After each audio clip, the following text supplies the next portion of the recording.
didn't take long for me to realize that something was amiss. Usually, nobody would suspect me, the quiet little bookworm, of having so many creepy little, although I regret to call them this, fetishes.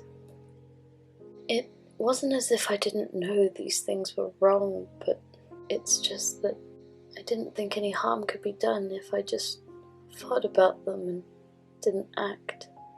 Only one part of the whole thing began to worry me. I used to separate what I do to soothe my hormones and what I do to soothe my mind separately. Then I found myself disgusted when I noticed what combination of both did to me. It scared me, and eventually the fear grew into excitement. Soon this became my little piece of paradise.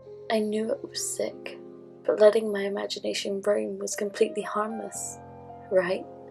I remember just falling back on my bed, behind locked doors, and letting my hand slip between my thighs, finding a fulfilling satisfaction as I closed my eyes and let my fingers tease around my wet panties.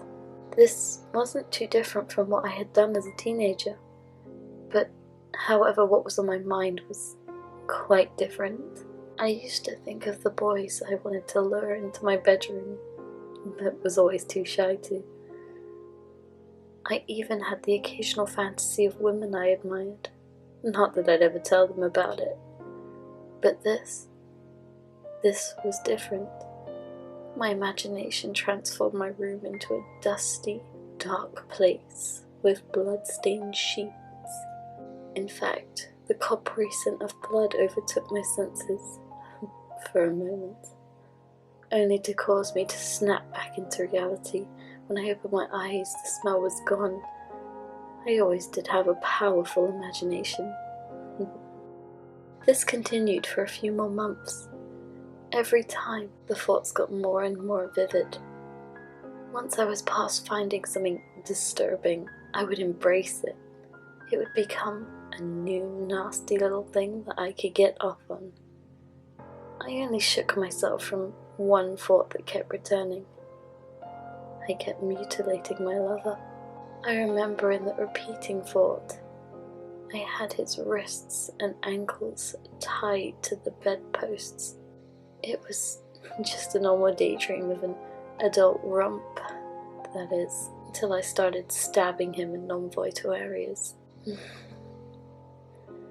I usually snapped out of it at that point, yet that sick little part of me just wouldn't let go.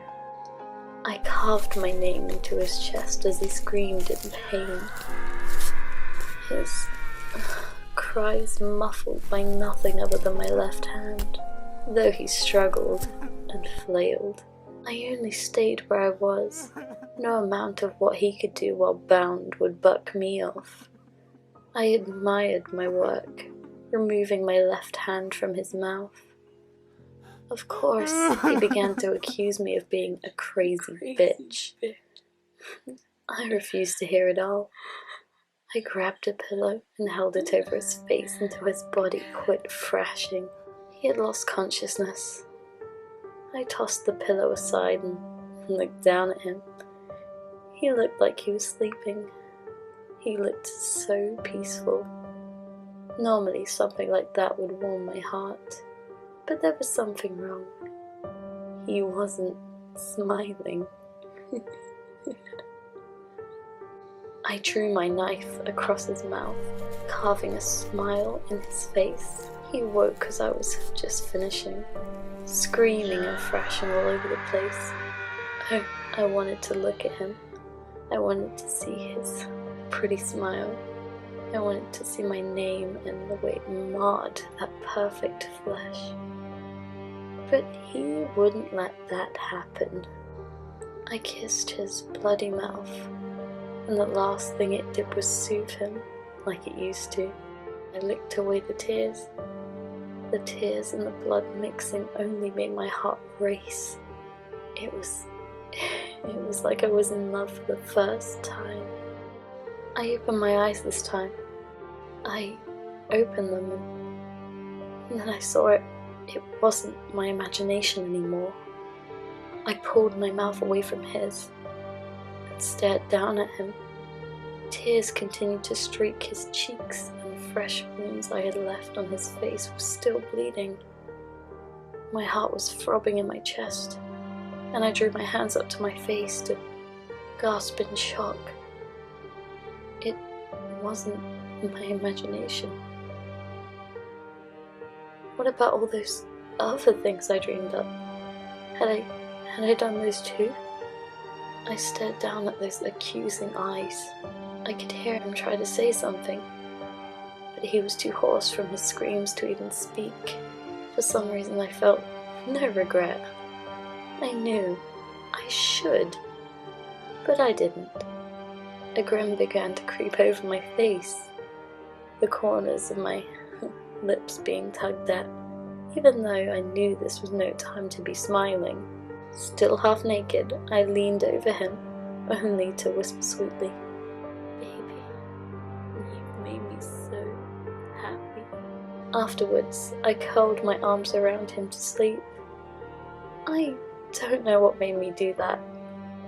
I don't know if I really cared at the time, or if I was just happy with what I turned him into. He was mine now. Even if he got away from me somehow, I don't think anyone would want him now. We had broken up a few times in the past, and I knew that he had seen other women. But who would want him now? I'd still want him. I kept him tied down, and I kept feeding him and giving him water. He refused the first few times, but eventually he just let it happen. He caved to my will. I told him what a good boy he was. He only sobbed and kept repeating one phrase. "Why, Cassie, why?" Soon his friends had realized they hadn't seen him. They must have known something was up. They arrived and must have realized how weird I was acting. They shoved past me only to find him in the state I left him in. I knew that I was officially fucked. That's how I got where I am now. I'm in a mental institution. I never heard from Jason again, but now I have other focuses. I close my eyes and my fantasies come to life. I'm actually quite happy this way. I only regret one thing. I wish I could taste the combination between blood and tears again.